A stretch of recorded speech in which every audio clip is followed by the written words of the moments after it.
우리는 2020년 올해 최고의 축복을 받았습니다. 받은 줄 믿습니다. 또 받으실 줄 믿습니다. 오늘 저는 누가복음 9장 28절부터 36절의 말씀에 힘입어 기도는 변화를 만든다라는 제목으로 여러분과 은혜와 소망과 변화를 두려워하지 않는 말씀으로 나가고자 합니다. 오늘날 이 시대에 사람들이 변화를 두려워하는 가장 큰 이유가 있습니다. 그 이유는 상실감 때문입니다.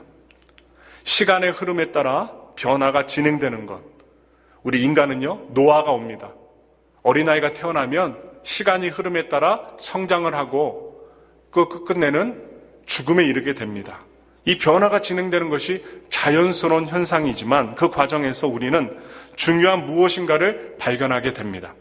그 중에 하나가 바로 많은 사람들이 변화를 거부하고 두려워한다는 사실입니다. 우리가 변화를 주도하든 그렇지 않든 간에 변화의 상황에 앞서서 비슷한 반응을 보인다는 것입니다. 현대 살아가는 사람들이 변화를 갖다가 경험하게 되면서 현재의 상태가 지속될 수 없음을 알더라도 변화의 지향점에 모두가 동의하지 않거나 그 가치가 상대적으로 설득력이 부족하다면 변화를 저항하는 것, 변화를 싫어하는 것, 두려워하는 것 맞습니다. 그러나 변화를 반대하는 것이 단지 합리적인 이유만은 아니라고 봅니다. 우리 머릿속에는 이성적인 사고보다 앞서 반응하는 것은 이 가슴에 있는 감정이라는 것입니다. 그래서 우리가 이사를 하거나 아니면 직장을 옮기거나 아니면 새롭게 사람을 만나서 결혼을 하게 되거나 아무튼 변화를 맞이할 때 변화의 앞에서 대다수의 사람들이 느끼는 두려운 감정이 있는데 그것이 바로 상실감이라는 것입니다. 그래서 사람들은 변화의 과정에서 가장 많이 상실의 감정을 경험합니다. 그동안 쌓여왔던 노력의 결과와 관계의 장, 또한 이성의 토대들이 한순간에 무너지는 것을 경험하는 것, 정말 힘든 일입니다. 직장에서 30년, 40년 동안 한 곳에서 쭉 일을 하시다가 퇴직을 하실 때 그 퇴직을 하셨던 분들은 말합니다. 직장을 떠나가는 것. 그 다음날 아무것도 하지 않고 출근도 하지 않고 일하지 않을 때 그 상실감 정말 크다고 아버님들이 이야기들을 합니다. 그래서 이러한 감정은 분노, 혼란, 공포, 저항 등으로 나타나요. 사람들에게 상실의 그 감정을 자제하라는 것보다 좀 멈추라는 것보다 그들의 마음과 심적인 고통을 공감해 주는 것이 필요합니다. 아, 그렇게 힘드세요? 많이 힘든가 보네요. 하면서 공감해 주는 것이 필요해요. 그렇다면 변화의 과정에서 우리는 무엇을 상실하게 될까요? 크게 7가지로 구분할 수 있습니다. 첫째가 안전성의 상실이고, 두 번째가 편안함의 상실, 통제력의 상실, 또한 전통의 상실, 정보의 상실, 또한 친숙함의 상실, 능력의 상실 등을 경험하게 됩니다. 무엇보다도 친숙함, 안전성, 편안함이 그 감정들에서 큰 손실이 발생돼요. 익숙한 환경과 그 결별은요, 새로운 상황으로 자신을 밀어넣고 적응해야 되는 어려움을 맞이하게 합니다. 상당한 에너지와 주의력이 필요하고요, 불안함과 낯선 감정이 교차합니다. 특별히 한국에 있었다가 미국에 왔을 때 그 두려움, 아무것도 모르는데 무엇인가 해야 되는 그 두려움, 그리고 익숙함에서 떠나서 익숙하지 않는 곳에서 좀 약간 긴장하면서 불안한 낯선 감정을 느끼게 된다는 것이죠. 또한 새로운 정보와 경험들을 축적해야 되기 때문에 자신의 능력과 이전의 정통들을 내려놓으면서 자아 존중감과 인격적인 가치 또 상실하게 된다는 거예요. 다시 말씀드리면 새로운 환경에서 필요하지 않는 존재로 느껴질 수 있다는 점입니다. 이렇게 될 때 상실감 이후에 찾아오는 극단적인 감정들에 우리는요, 주의를 기울여야 합니다. 그러므로 리더들의 그 모습들을 보면 교회나 공동체나 아니면 회사나 아니면 어떤 단체에서 보면 리더들은요, 변화를 이끌어 가자고 한다면 구성원들이 느끼게 될 감정들을 좀 다독거려 줄 필요가 있습니다. 다독거려주고 관리하고 변화의 정당성을 주장하기보다 변화의 주체로 함께 서야 할 이들이 흔들리지 않도록 하는 것이 필요합니다. 요동되지 않고 불안해하지 않도록 다독거려줌이 필요해요. 그래서 변화를 추구한다면 구성원들에게 더 큰 용기와 격려를 전달해 주어야 할 것입니다. 그런데 오늘날 우리가 21세기를 살아가는 가운데 변화를 잘 이끄는 사람 가운데 소위 말하면 촉이 좋은 사람이 있습니다. 촉. 상황의 변화를 감각적으로 꿰뚫어 보는 사람입니다. 그래서 한자를 한번 보면 이 다을촉이라는 이 한자는요, 뿔각 또는 더듬이각, 이 더듬이각자에 벌레 무리촉을 합하여서 만든 말입니다. 설명해 드리자면 벌레가 무엇이 있어요? 이 더듬이로 닿는 촉감에 의해 활동을 하는 것을 형상하여서 만든 것이 바로 앞에 보시는 다을촉이라는 것입니다. 그래서 이 벌레는요, 더듬이로 움직입니다. 더듬이로 먹이를 찾아가고 또 이 더듬이의 촉감으로 인해서 적이 오는 것을 피합니다. 이 더듬이를 통해 감각적으로 상황 파악을 하는 것입니다. 그러므로 오늘날 공장이나 회사나 아니면 기업체는요, 소비자의 트렌드가 워낙 빨리 변하다 보니까 요즘은 촉을 가진 기업이, 촉을 가진 사람이 살아남는다고 합니다. 그래서 소비자의 변화하는 욕구를 이 동물적인 감각으로 감지해서 그 변화에 대응하고 시장을 앞서서 이끌어 가야 한다는 것을 요즘에 촉을 통해서 많이 이야기합니다. 과연 21세기를 살아가는 우리들은 오늘날 신앙에 있어서 무슨 촉을 가지고 믿음을 지켜나가야 할까요? 무슨 촉, 무슨 감각, 이 변화무쌍한 세상 가운데 무슨 촉을 갖고 신앙을 지켜나가야 될까? 한번 오늘 본문의 말씀을 통해서 살펴보고자 합니다. 그래서 오늘 우리가 살펴볼 복음서의 변화산 사건을 통해서 한번 이야기를 하고자 합니다.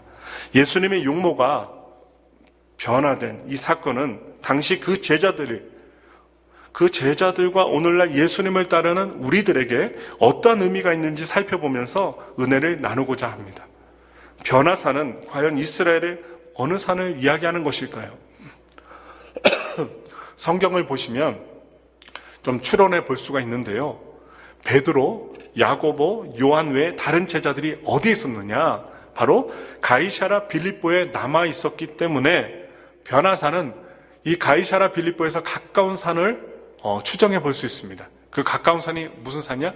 헬몬산, 바로 헐몬산으로 보는 것이 좀 나을 것 같습니다.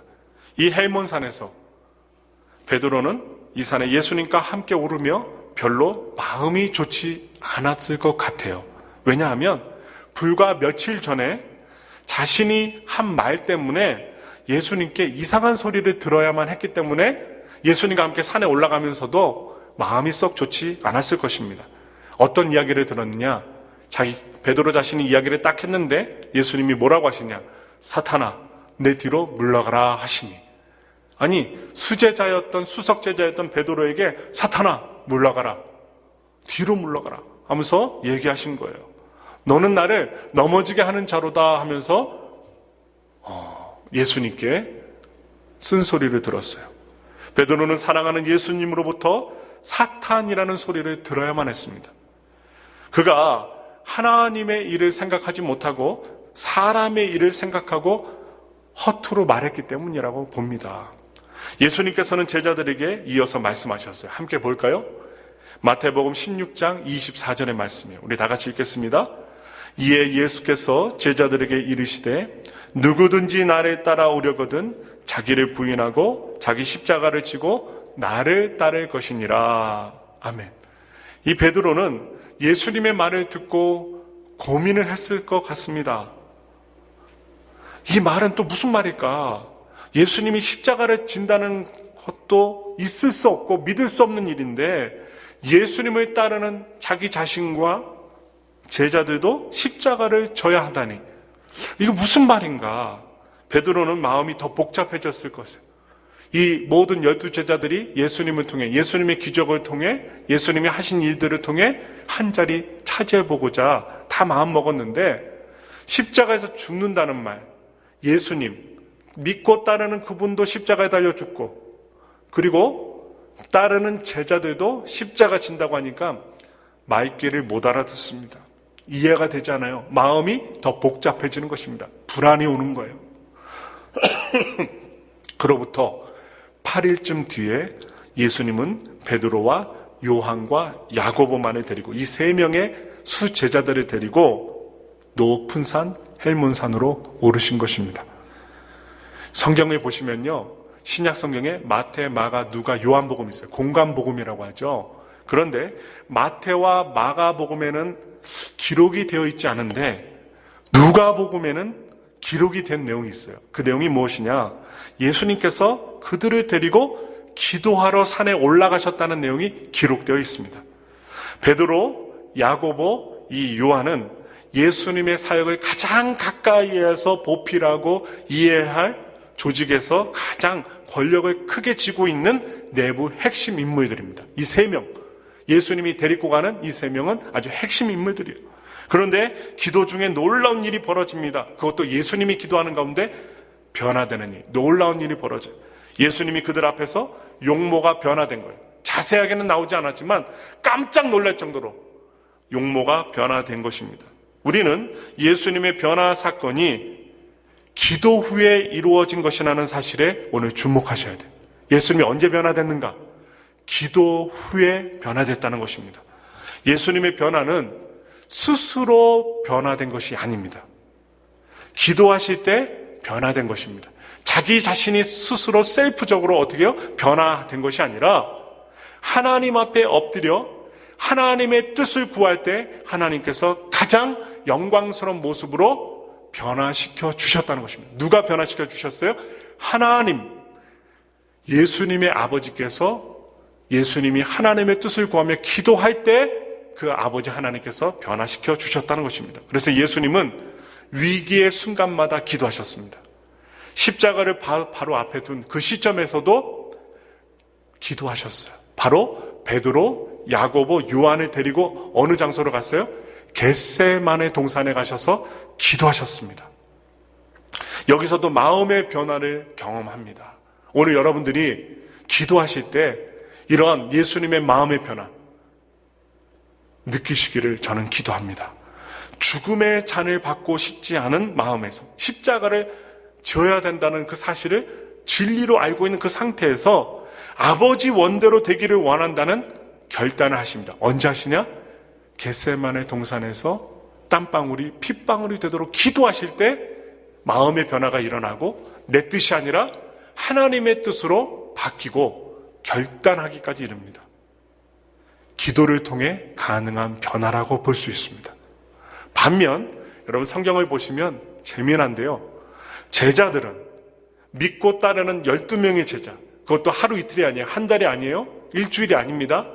3년 동안 1년, 2년 이상을 예수님을 따라다녔던 제자들의 모습이 나타나요. 이 제자들은 아주 중요한 순간순간마다 무슨 행동을 보이느냐? 아주 깊이 졸았습니다. 이 겟세마네 동산에서도 졸았고 변화산, 오늘 헬몬산, 이 변화산에서도 졸았습니다. 그러다가 그들은 예수님의 변형뿐만 아니라 예수님과 함께 말하고 있는 모세와 엘리야를 목격하게 됩니다. 잠이 확 깨었을 것입니다. 유대인들에게 모세가 누구일까요? 구약의 율법을 대표하는 인물입니다. 엘리야는 누구일까요? 두 명이 예수님과 아주 빛나게 영광스럽게 대화를 하고 있었는데 바로 엘리야는 누구일까요? 구약의 선지자를 대표하는 인물입니다. 그런 인물들이 베드로와 그 두 제자의 눈앞에 나타난 것입니다. 그리고 예수님과 아주 긴밀한 대화를 나누고 있어요. 우리 다 같이 말씀 보시겠습니다. 누가복음 9장 31절 말씀 읽겠습니다. 영광 중에 나타나서 장차 예수께서 예루살렘에서 별세하실 것을 말할세. 구약의 가장 중요한 두 인물이 갑자기 나타나서 신약의 사건인 예수님의 십자가 죽음에 대해서 이야기하고 확증하는 장면입니다. 이 모세와 엘리야도 예수님의 죽음을 통해 구원을 이루실 것을 이야기하고 알고 있었다는 거예요. 여기서 우리가 눈여겨봐야 될 단어가 있어요. 별세입니다. 이 별세는 단순한 죽음이 아닙니다. 이 구절을 영어로 보시면 그 뜻이 드러납니다. They spoke about his departure, which he was about to bring to fulfillment at Jerusalem. 예수님의 떠남은요, 예언의 성취를 가져오는 죽음이라는 것입니다. 예수님이 죽음으로 말미암아 무엇인가 이루어진다는 거예요. 여기서 별세는 헬라어로 엑소더스라고 합니다. 엑소더스. 출애굽이라는 거예요. 애굽에서 떠나다. 구약의 이스라엘 백성들은 어린 양의 피를 뿌림으로, 문설주의 뿌림으로 죽음을 이길 수 있었어요. 죽지 않을 수 있었어요. 예수님이 죽음이 요구되는 시간이 다가오고 있었다는 것을 이 엑소더스, 출애굽을 통해서 알려주시는 것입니다. 그러나 그의 죽음은 끝이 아니었습니다. 또 다른 세상으로 들어가는 부활을 의미하는 것이었습니다. 하나님께서 이제 예루살렘으로 올라가야 하는 예수님에게 모세와 엘리야를 보내셔서 이 변화되는, 지금 상황이 급박하게 변화되는 그 예수님의 마음, 상실감으로 찬 예수님의 마음을 준비시키시고 계셨던 것입니다. 그래서 하나님은 인간의 변화를 두려워하는 상실감을 두려워하도록, 또한 그것을 두려워하는 것을 극복하도록 변화의 주체로 바로 서도록 큰 용기와 격려를 누구를 통해서 예수님께 주시는가? 큰 믿음을 행했던 엘리야와 모세를 통해 변화산에서 예수님에게 용기를 북돋워 주셨던 것입니다. 그것도 언제? 기도할 때 주셨던 것입니다. 그래서 이 상황에서 또 베드로가요, 앞서서 나섭니다. 그것도 아주 수석 제자라고 앞서서 나서요. 우리 다 같이 누가복음 9장 33절의 말씀을 읽겠습니다. 두 사람이 떠날 때에 베드로가 예수께 여짜오되 주여 우리가 여기 있는 것이 좋사오니 우리가 초막셋을 칠 때 하나는 주를 위하여 하나는 모세를 위하여 하나는 엘리야를 위하여 하사이다 하되 자기가 하는 말을 자기도 알지 못하더라. 베드로의 모습을 보면요, 우리들에게 이렇게 알려주시는 것 같아요. 이렇게 하지 말라 하나는 모델 케이스입니다. 나처럼 하지 말라, 실수하지 말라는 그 모델 케이스로 바로 베드로를 볼 수 있습니다. 베드로는요, 이렇게 실수도 많이 하지만 참 마음에 드는 캐릭터입니다. 또 순간순간 또 예수님을 놀라게 하는 말도 하고 또 깜짝 놀라게 하는 말도 합니다. 그래서 베드로는 그 영광스러운 순간이 계속되기를 바랬습니다. 여러분, 좋은 날이 있으면, 아주 기분 좋은 날이 있으면 그 날이 계속 지속되기를 원하시잖아요. 그 감정과 똑같아요. 베드로가 영광스러운 순간, 변화된 순간, 그 능력의 순간이 계속되기를 원했습니다. 고난이 없는 영광에 머무르고 싶어 했습니다. 모세와 엘리야가 말한 이 예수님의 죽음, 이 별세는요, 베드로의 관심사가 아니었어요. 그는 아직도 예수님께서 구약에서 예언하고 있는 고난받는 메시아로 십자가에서 죽어서 어린 양으로서 죽어서 이 세상 모든 사람들을 구원으로 이끌어야 될 그 어린 양이라는 사실을 알지 못했던 것입니다. 그저 예루살렘의 왕으로 등극하셔서 한 자리 주시고 그리고 제자들에게 능력에 있는 왕으로서 생각했던 것입니다. 그래서 베드로의 반응은요, 이 땅에 사는 우리들의 모습을 대변합니다. 우리 역시 지금 여기에 우리가 원하는 방식으로 하나님 나라가 임하기를 원하고 있습니다. 건강과 성공, 여러분도 우리가 예배 잘 드리고 기도하면 무사고를 당하고 행복이 내 것이 되기를 바라고 있습니다. 예수님을 믿으면 하나님이 우리를 축복해 주시고 형통하게 해 주시리라 우리는 기대합니다. 고난은요, 비껴가고 축복만 있는 삶, 그것이 정상적인 그리스도인의 신앙과 삶이라고 착각하며 생각합니다. 하나님은요, 나의 기대를 채워주시는 분으로 기대하지, 내가 그분의 기대를 위해 좀 무엇을 해야 한다, 좀 엎드려서 기도를 해야 된다는 사실을 잊고 살아갑니다. 그리고 우리가 원하는 방식대로 삶이 진행되지 않을 때, 내가 하나님께 기도했는데 기도한 대로 이루어지지 않을 때 우리는 그것을 몹시 불쾌하고 불편해합니다. 그러므로 고난과 십자가는 우리의 관심 밖에 있다는 사실입니다. 이게 바로 우리 현실의 모습입니다. 저는 오늘 베드로의 반응이 실수라고 말하고 싶지 않습니다. 그것은 그 당시 베드로가 할 수 있었던 최선의 반응이었습니다. 그러나 하나님은 그가 그의 관심 밖에 있는 어떤 것을 붙잡기를 원하셨습니다. 누가요? 베드로와 제자들이요. 우리 다 같이 누가복음 9장 34절부터 36절의 말씀 읽겠습니다. 천천히 읽겠습니다. 이 말 할 즈음에 구름이 와서 그들을 덮는지라. 구름 속으로 들어갈 때에 그들이 무서워하더니 구름 속에서 소리가 나서 이르되 이는 나의 아들 곧 택함을 받은 자니 너희는 그의 말을 들으라 하고 소리가 그침에 오직 예수만 보이더라. 제자들이 잠잠하여 그 본 것을 무엇이든지 그때에는 아무에게도 이르지 아니하니라. 하나님께서요 직접 제자들에게 상황 정리를 해주시고 있어요. 구름이 예수님과 모세와 엘리야를 딱 가리우더니 아주 신령하게 보이게 하더니 하나님의 큰 음성이 들리는 거예요. 그러면서 설명해 주시는 거예요. 그들은 더 이상 모세와 엘리야를 붙잡을 필요가 없었습니다. 그들에게 오직 예수님만 남게 됩니다. 오직 그의 말을 듣고 따라야만 했습니다. 가이사랴 빌립보에서 예수님께서 처음으로 예루살렘에서 죽임을 당하고 3일 만에 살아날 것을, 자기가 어떻게 앞으로 될 것을 이 가이사랴 빌립보에서 말씀을 하셨어요. 누구에게? 제자들에게 말씀을 하십니다.